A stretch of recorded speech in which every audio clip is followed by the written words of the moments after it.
Comenzó la grabación. Muy bien. Capítulo 14. Nuestro gobierno invisible. Los estudiantes de la filosofía Rosacruz saben muy bien que cada especie de animales está dominado por un espíritu grupo que es su guardián y que cuida de ellos, por su seguridad y para darles lo conveniente en el sendero de su evolución y lo más apropiado para su desarrollo. No importa la posición geográfica de estos animales, el león de las selvas africanas está dominado por el mismo espíritu grupo que el león encerrado en una jaula cualquiera de los circos de las comarcas nórdicas. Por consiguiente, estos animales son todos semejantes en sus características principales. Tienen los mismos gustos, preferencias con respecto a dietas y accionan de la misma manera, igual en circunstancias parecidas. Si se quiere estudiar la especie de los leones o la de los tigres, todo se reduce a estudiar a un solo individuo, puesto que no tienen albedrío ni prerrogativa alguna, sino que accionan enteramente de acuerdo con los dictados de su espíritu grupo. El mineral no puede escoger entre cristalizarse o no. La rosa se ve sujeta a florecer. El león se ve impelido hacia su presa. Y en cada caso, la actividad está dictada enteramente por el espíritu grupo. Pero el hombre es diferente. Cuando pretendemos estudiarle, nos encontramos con que cada individuo es por sí mismo una especie. Lo que uno hace en circunstancias dadas no presume que otro puede hacerlo.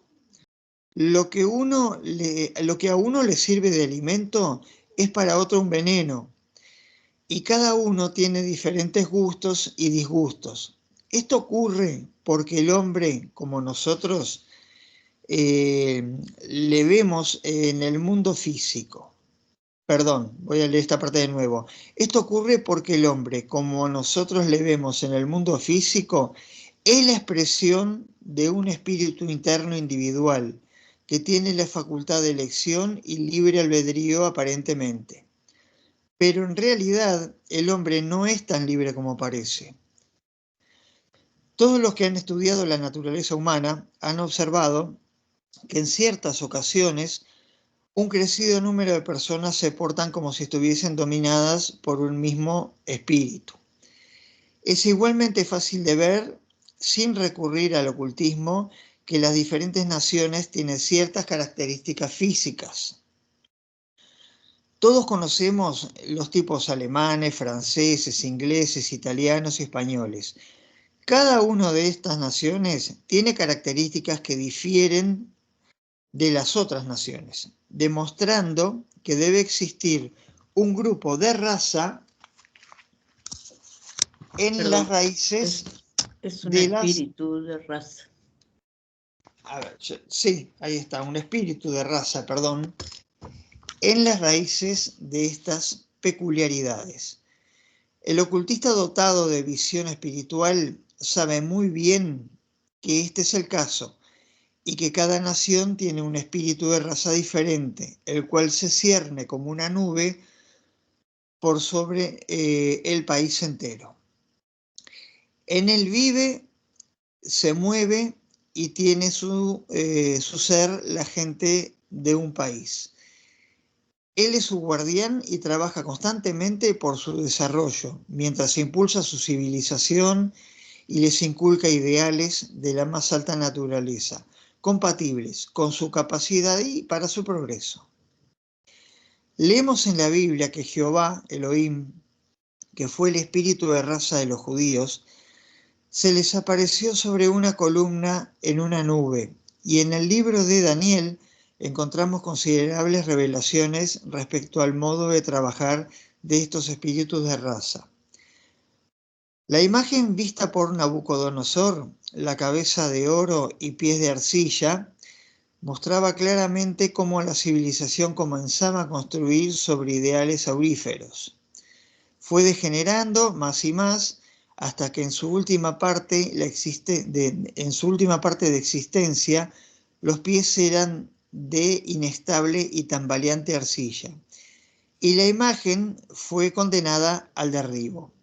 Así las civilizaciones todas en sus comienzos, bajo la guía de diferentes espíritus de raza, mantienen grandes auríferos ideales, pero la humanidad, a causa de su libre albedrío, no sigue implícitamente los dictados del espíritu de raza, como siguen los animales, las prescripciones de sus espíritus grupo. De aquí, en el transcurso del tiempo, una nación cesa de elevarse, y como no puede existir la inmovilidad en el cosmos, empieza a degenerar, hasta tener finalmente de arcilla los pies, siendo necesario el golpe que la desmenuce para que otra civilización pueda ser edificada sobre sus ruinas. Pero los imperios no caen sin un poderoso golpe físico y consiguientemente un instrumento del espíritu de raza de la nación se levanta invariablemente al tiempo en que ésta se ve condenada a caer. En los capítulos 10º y 11º de Daniel podemos conseguir alguna iluminación en los trabajos del gobierno invisible de los espíritus de raza, los poderes situados detrás del trono. Daniel se ve conturbado espiritualmente, ayuna durante 3 semanas completas, ruega por la luz y al cabo de este tiempo un arcángel, un espíritu de raza, se le aparece y le dice: no temas, Daniel, pues desde el primer día en que quisiste que tu corazón comprendiera y te purificaste a ti mismo delante de tu Dios, tus palabras fueron oídas y por ellas he venido. Mas el príncipe del reino de Persia me retuvo durante 1 y 20 días. Y aquí que Miguel,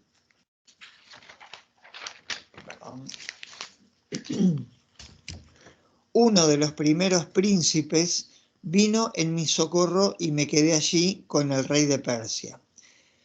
Después de explicar a Daniel lo que ha de ocurrir, dice: ¿sabes de dónde he venido hasta ti? Y ahora voy a volver a pelear con el príncipe de Persia cuando yo me marche. He aquí que el príncipe de Grecia llegará, y no hay ninguno que pueda obligarme a hacer cosas más que Miguel, vuestro príncipe. También dice el arcángel: en el primer año de Darío, el Meda, también estuve con él para acreditarle y favorecerle. Así, cuando la sentencia manuscrita pende de un muro, alguien se levanta a dar el golpe. Puede ser un Ciro, o un Darío, o un Alejandro, o un César, o un Napoleón, o un Kaiser. Y el tal puede creerse a sí mismo un jefe de movimiento, un individuo libre accionando por su propia voluntad y prerrogativa, pero de hecho es solamente el instrumento del gobierno invisible del mundo, el poder situado detrás de los tronos, los espíritus de raza, que ven la necesidad de destruir las civilizaciones que han dado de sí toda su utilidad, de manera que la humanidad pueda tomar un nuevo impulso y evolucionar bajo un nuevo y más alto ideal que aquel en que estuvo envuelta hasta entonces. Si querés ir. Cristo, ¿perdón? Bueno. Sí. Hay una cosita. ¿Querías decir algo? No, seguí tú. Quería decirle nada más que si quería yo seguía leyendo, así descansado. No, si querés yo sigo hasta terminar el capítulo que falta poco y no sé si querés después, y tenía alguna pregunta concretita con el principio del capítulo, digamos, simplemente aclaratoria. Bueno, Raúl iba a decir algo. Sí. Hacer un comentario y después tú haces la pregunta y después seguís diciendo, ¿sí? Bueno, el comentario se refiere, bueno, para los que no están habituados en Nabucodonosor, es precisamente el rey de Babilonia, a donde fue exiliado el pueblo al que pertenece Daniel, todo el pueblo, todos los judíos. Nosotros decimos en general judíos, en realidad de Judá, se trata de las distintas tribus que fueron todas exiliadas a Babilonia. Y Daniel, junto con un par de amigos, fueron tomados como directores por las capacidades que tenían. Pero bueno, Nabucodonosor tuvo la pasión de los reyes que iban el propio reino de Babilonia, que iban a prosperar y después iban a caer. Antes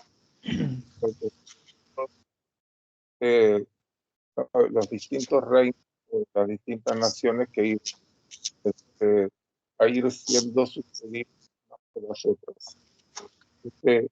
Y después también menciona Mike Heindel que la necesidad, aunque no lo dice demasiado explícitamente, la necesidad de que haya, se vayan cayendo estos destinos, no solamente está relacionado con el hecho de que sí, se necesita seguir progresando y no se puede estar. El hecho de no hay un mero estancamiento. Lamentablemente, lo que no adelanta, se estanca, empieza a retroceder. Se va produciendo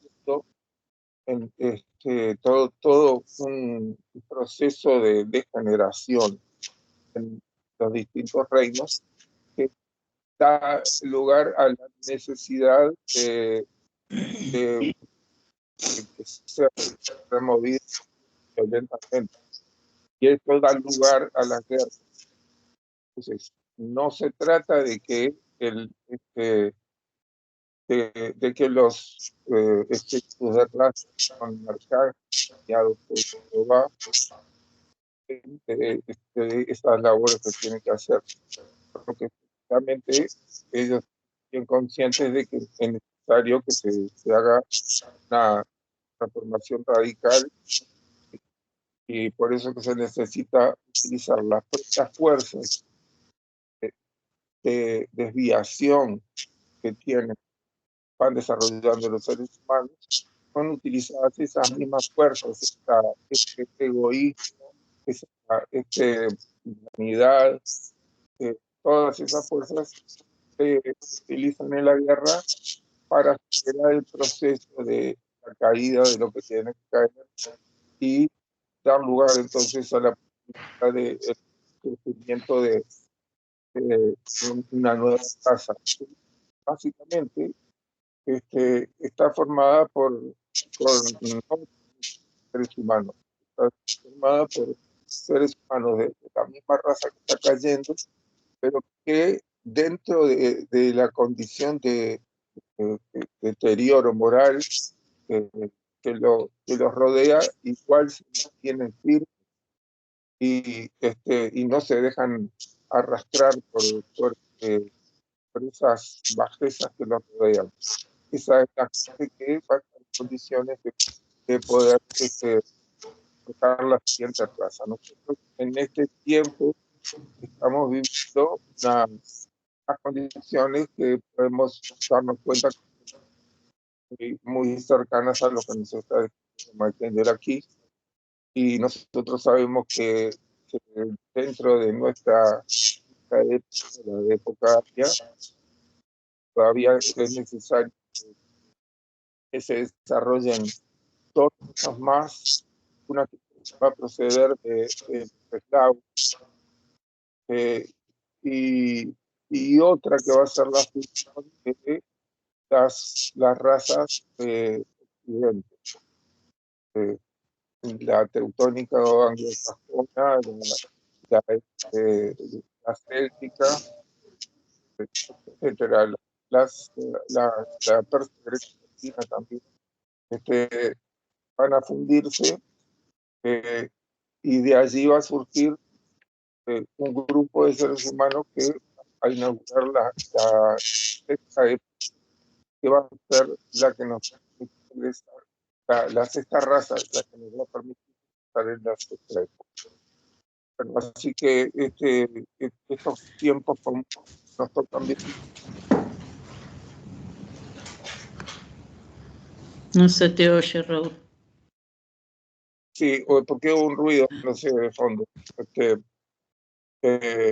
Sí, estos tiempos convulsos que nos toca vivir están relacionados precisamente con las características que podemos decir que estamos viviendo hasta la caída de lo que ha venido predominando en nuestros tiempos. Bueno, no sé si querés hacer la pregunta y después seguir leyendo.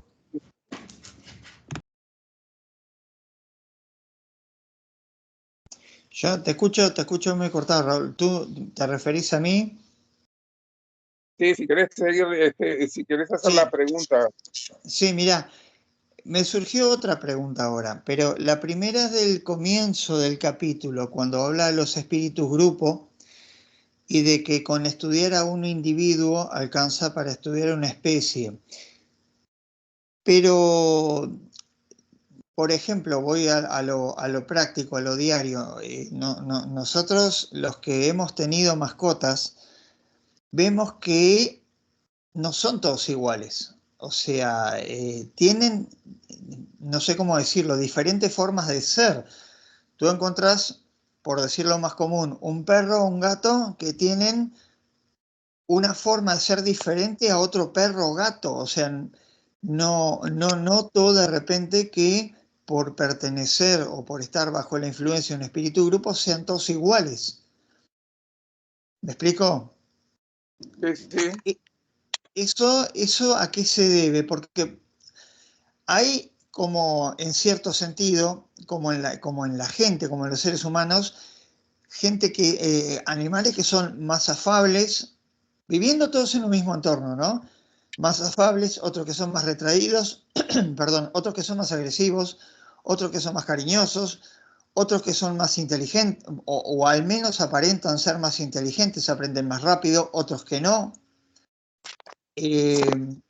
Por eso me generaba esa primera duda, digamos. Bueno, sí, lo que pasa es que están pasando por un proceso en donde se van a terminar individualizando. Entonces, en el tiempo que ha pasado desde que Max Heindel ha escrito lo que acabamos de leer, es un Claro. siglo,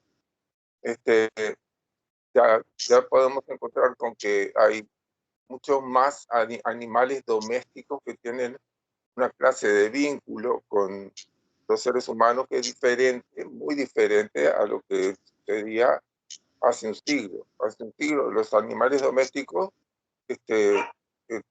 tenían unas condiciones bastante diferentes. Básicamente no vivían dentro de los domicilios en primera instancia. Animales domésticos vivían en el jardín y tenían una conducta mucho más cercana a las condiciones salvajes o lejanas al ser humano, de lo que ha venido sucediendo en lo que ha transcurrido este siglo. Y eso mismo ha venido haciendo que los animales vayan teniendo una doble condición. Algo se pierde y algo se gana. Se pierde cierto nivel instintivo, es decir, para decirlo en términos ocultistas, se pierde cierto nivel de dominio del espíritu grupo. cierta incidencia del espíritu grupo se pierde, pero al mismo tiempo se va ganando en características individuales, se va acercando el animal a la individualidad. Y bueno, son procesos que naturalmente tienen que pasar, pero si nos fijamos en todos los animales que no son domésticos, se sigue cumpliendo exactamente lo que dice Maite. Perfecto, perfecto. ¿Y sabes qué otra duda que me llegó con la segunda, segunda parte de la lectura del texto? Por ejemplo, a mí me gusta mucho la historia, y hay un dicho que todos los debemos haber escuchado, que es: no hay imperio que dure 1000 años. Y si te pones de repente a pensar en lo que es la historia de la humanidad, es verdad, no ha habido un imperio que dure 1000 años. Ahora, ¿el número 1000 tiene algo que ver? Bueno, yo pienso que no, que los imperios han verdaderamente han durado distinta cantidad de tiempo. Por ejemplo, podemos mirar el que es escrito por Nabucodonosor y por Daniel, que evidentemente se trata del Imperio Romano, en donde predomina el hierro, que precisamente se forjó por primera vez en la época del Imperio Romano, que le dio tanto poder en las armaduras como en las armas, que tuvo muchos siglos de predominio, ¿no? Pero se podría decir que como tal, como imperio romano, no llegó al milenio. Fue uno de los que duró más. Creo que el imperio persa también duró mucho tiempo, pero hay otros que han durado, que fueron mucho más extensos. Claro. Así que no hay que, me parece, asociarlo con algún número en particular. No, a mí me llamó la atención porque ninguno llegó a 1000 años. Porque Roma, por ejemplo, antes de ser imperio fue república. Y Sí. imperio fue, ponerle, del año, no sé, 200 antes de Cristo hasta el 400 y pico. Después fue el Imperio Romano de Oriente, que tampoco llegó a 1000 años. Y estoy pensando en los más conocidos, ¿no? O sea, a 1000 años no llegó ninguno. Por eso me llamaba la atención, digo, estaba haciendo un recuento mental y digo, no, porque en algún momento se cortó.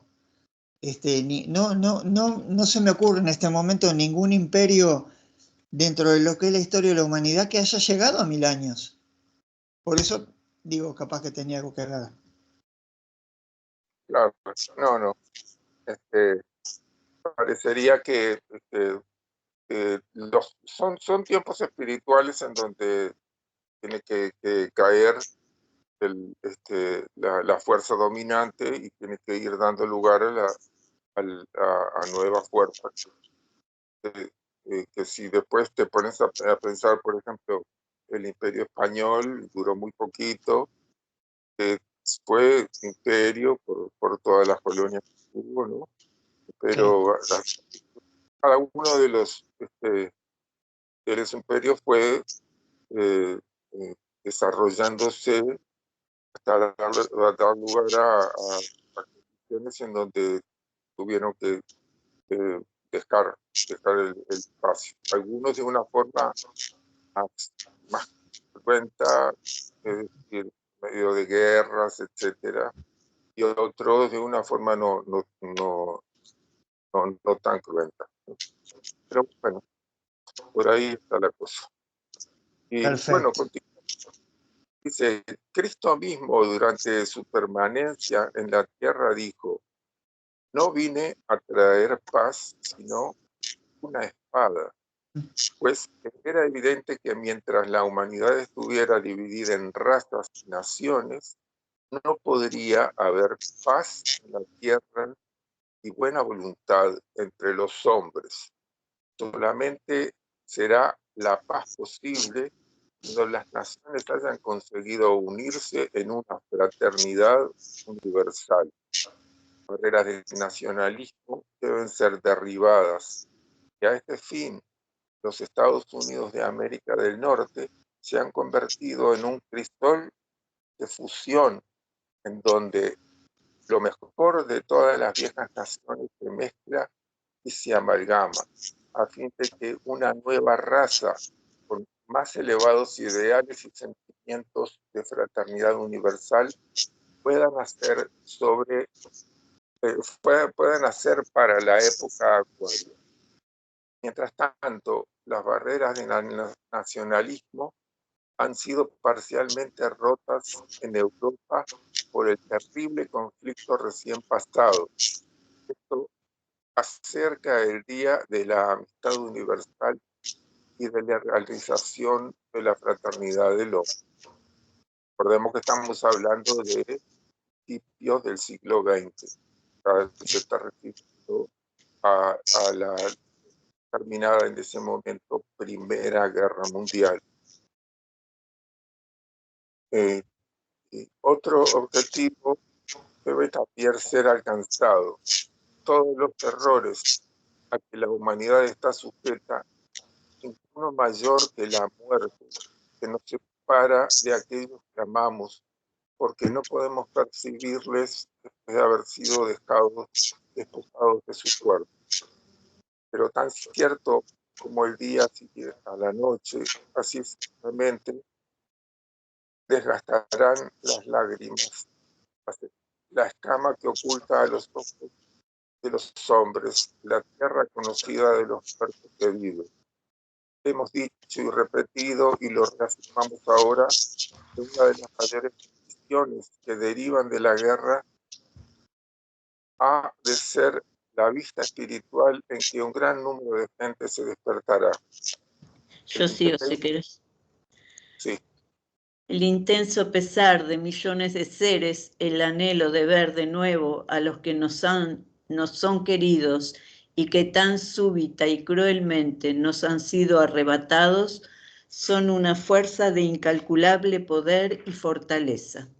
De igual manera, aquellos que han sido cercenados por la muerte prematuramente y que están ahora en el mundo invisible con la misma intensidad, sienten ahora el deseo de reunirse a los que les son cercanos y queridos para decirles palabras de consuelo que puedan convencerles del bienestar que están disfrutando. Puede así decirse que dos grandes ejércitos formados por millones y millones están minando con fantástica energía e intensidad de propósito los muros que separan lo visible de lo invisible. Día tras día, estos muros o velos se hacen más livianos, más débiles y más tarde o más temprano, los vivos y los muertos que viven se encontrarán en la mitad del túnel. Antes de lo que nos imaginamos, la comunicación se establecerá y entonces encontraremos lo más natural del mundo, que cuando alguno de los seres que nos sean más queridos queden desprovistos de sus masas materiales, no sintamos ni pesar ni pérdida alguna, porque podremos verles a todas horas en sus cuerpos etéreos, moviéndose alrededor nuestro como hasta entonces lo hicieran.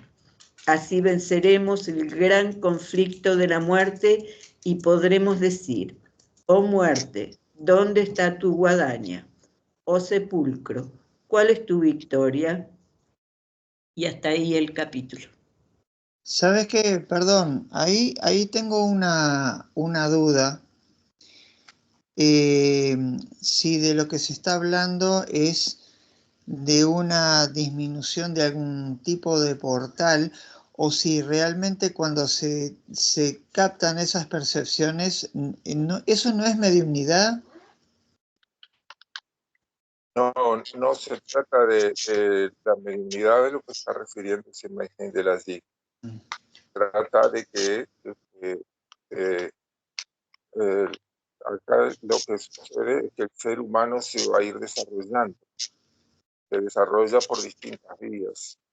En este caso, el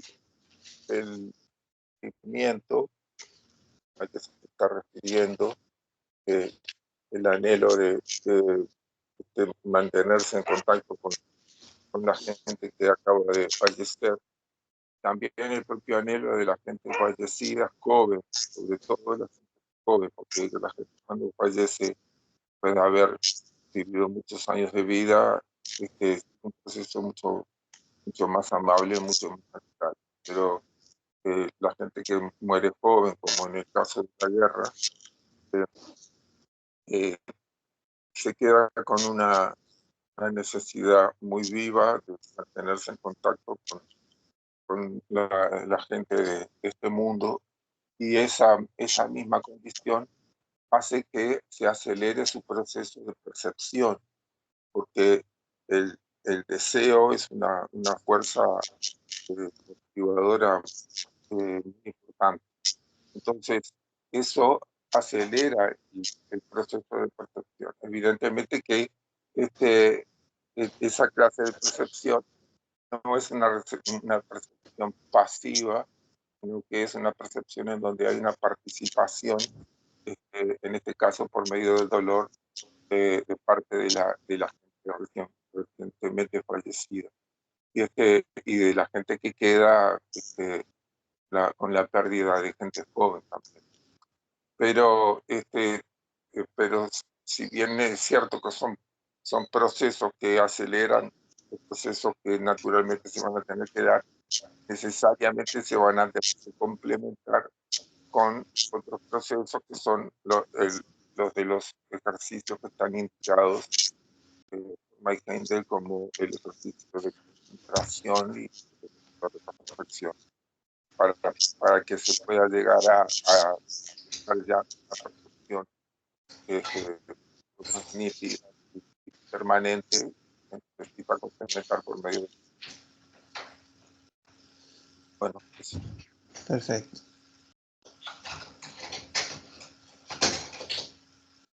Muy bien. Bueno, cortamos acá la grabación y pasamos a los espíritus lucíferos del concepto Rosacruz del Cosmos.